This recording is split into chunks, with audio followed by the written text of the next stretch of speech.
and Humayun Kabir is suspended from the party, and he, with the approval of our chairman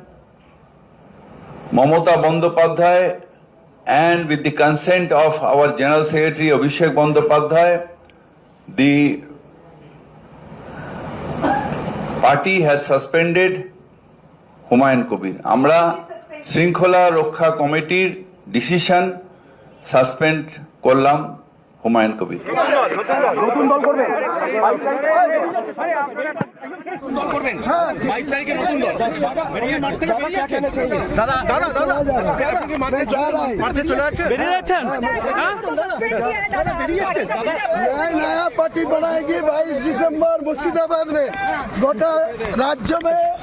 135